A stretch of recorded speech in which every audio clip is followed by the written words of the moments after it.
Hello, welcome back to the Left in the Past. Welcome back to another video. Today I'm at Chickamauga Battlefield at Snodgrass Hill to tell the legend of Green Eyes. In northern Georgia, Chickamauga Battlefield sits on around 9,000 acres of land. The sound of gunfire, yells, pain, suffering, and carnage has since been silenced, but the stories and the actions that took place here will forever be remembered. The legend of Green Eyes has many different stories and way people tell it, but before I get into all of them, I'm going to tell a little backstory of the battle that took place here at Chickamauga. On September 18th through the 20th, 1863, the second bloodiest battle of the American Civil War took place here on the grounds of Chickamauga. The small city of Chattanooga, with 2,500 inhabitants, lay on the banks of the Tennessee River where it cuts through the Appalachian Mountains. It was a crossroads for four major railroads, and President Abraham Lincoln knew that if his army could capture Chattanooga, vital Confederate supply lines would be severed and the war would be closer to an end.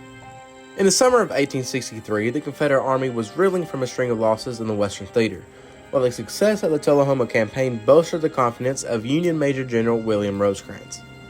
Targeting Chattanooga, Rosecrans outmaneuvered the rebel army and forced Confederate General Braxton Bragg to relinquish control of the critical transportation hub without a fight.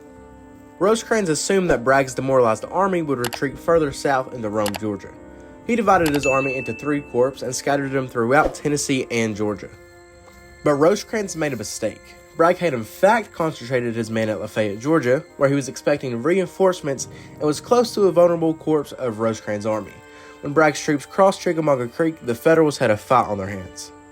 From his position in Lafayette, Georgia, Bragg follows the Union Army north, skirmishing with them at Davis's Crossroads. By September 17th, Bragg's troops are reinforced with Virginia divisions under General John Bell Hood and a Mississippi division under Brigadier General Bushrod Johnson. It is the first transport of Confederate troops from one theater to another to achieve numerical superiority. On the morning of September 18th, with renewed confidence that Chattanooga could pass once again into Confederate hands, Bragg marched his army to the west bank of Chickamauga Creek, hoping to wedge his troops between Chattanooga and the Federal Army. On September 18th, Bragg hopes that his advance will be a surprise. Rosecrans, however, observed the Confederates marching in the morning and anticipate Bragg's plan. By the time Bragg's army crosses the creek, Union reinforcements are in place. Bragg's infantry skirmishes with Federal infantry and mounted infantry armed with Spencer repeating rifles. On September 19th, the Battle of Chickamauga begins in earnest shortly after dawn. Throughout the day, Bragg's men gained ground but could not break the extended Union line despite a series of aggressive attacks. Confederate luck changes when at 11 p.m. General James Longstreet's division arrive at Chickamauga. The Confederates now outnumber the Federals, and Bragg divides his forces into two wings. Longstreet commands the left, and Lieutenant General Leonard K. Polk takes charge of the Confederate troops on the right. On September 20th, the battle resumes at 9:30 a.m. with coordinated Confederate attacks on the Union left flank. About an hour later, Rosecrans, believing a gap exists in his line, orders Brigadier General Thomas Wood's division to fill it. Wood, however, knows that the order is a mistake, no such gap exists in the Federal line, and moving his division would open a large swath in the Union position. However, Wood, who had already been berated twice in the campaign for not promptly following orders, immediately moves, creating a division-wide hole in the Union line. And this is the chance the Confederates need. Longstreet massed a striking force, led by General Hood, of 8 brigades divided into 3 lines. Longstreet's men hammer through the gap that Wood had created, and Union resistance at the southern end of the battlefield evaporates as Federal troops, including Rosecrans himself, are pushed off the field. Major General George Thomas, in a move that would earn him the name the Rock of Chickamauga, takes command and begins consolidating the scattered Union forces on Horseshoe Ridge and Snodgrass Hill, which is actually where I am right now. And he and his men form a defensive position, and although Confederates continue to assault and press to within feet of the Union line, the Federals hold firm, and Thomas then withdrew as darkness fell. Thomas urged Rosecrans to lead the army in attack the next day, but the general rejects the idea and remains in Chattanooga. Bragg's victorious army occupies the heights surrounding Chattanooga, blocking Federal supply lines but does not pursue Rosecrans. 10 Confederate generals are killed or wounded in the battle, and the fatalities among Bragg's junior officers are great. With more than 16,000 Union and 18,000 Confederate casualties, Chickamauga reaches the highest losses of any battle in the Western Theater. While the Confederates drive Rosecrans from the field, they do not succeed in executing Bragg's goals of destroying Rosecrans' army or reoccupying Chattanooga. And even though Chickamauga was a great victory for the Confederates, they did not follow up on the win. But that is history that is left in the past. But now I'm going to talk about Old Green Eyes. With this vast number of carnage here, it is highly likely paranormal activity takes place. With many reports of soldiers upon Snodgrass Hill seeing a creature appear out of the fog and gun smoke, walk amongst the lifeless bodies of Confederate and Union dead with the glowing green eyes, with many of them saying it was a Union soldier who was shot and left to die and then never buried, and he was searching for revenge, and others saying it was a soldier that was shot in the head by a cannonball. Another report saying it was a soldier mounted on horseback that lost his head, and they only ever found his head but never his body. So now they say that he rides around the battlegrounds and woods, hoping to find his missing body. Now that is just some of the theories about Old Green Eyes. Others believe that Green Eyes isn't even a soldier at all, but instead a being or entity of some sort. Reports have been said of a cryptid creature that's long-haired, two-legged, with fangs and glowing green eyes that has been around long before the war, with reports from many people having seen this creature, even a park ranger. Now some report Green Eyes as a big cat or tiger-like animal.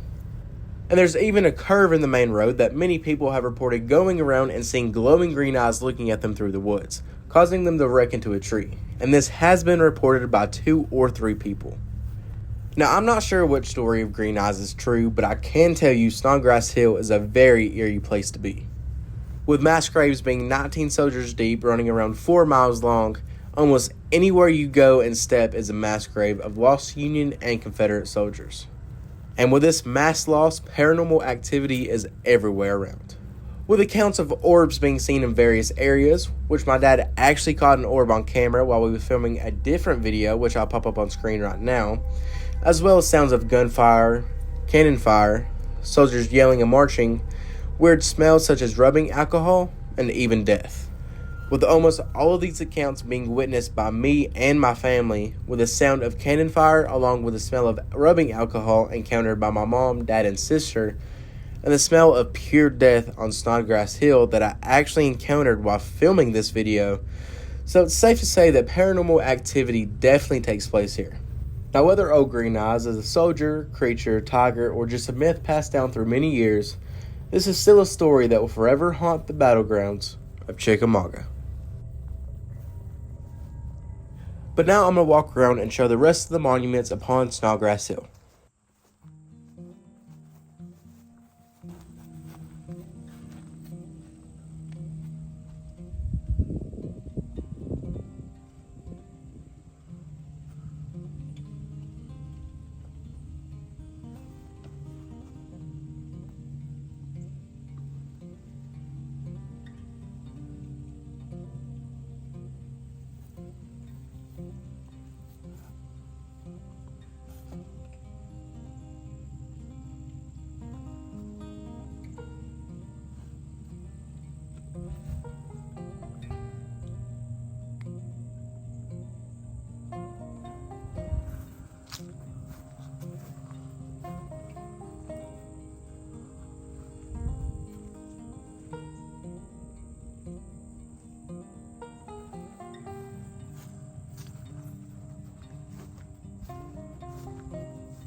And there are walking trails all throughout the battlegrounds of Chickamauga, and this trail right here is right behind the monument that I just showed, so I'm going to walk down it a little ways to a little part where there are 2 cannons as well as a marker that you can read.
And I just gotta say that there is a beautiful view from the top of Snodgrass Hill. So if you're in the area of Chickamauga, then I definitely recommend going to the battlefield and going up to Snodgrass Hill and just admiring the view, as well as Wilder Tower, and looking at the beautiful view from the top of the tower.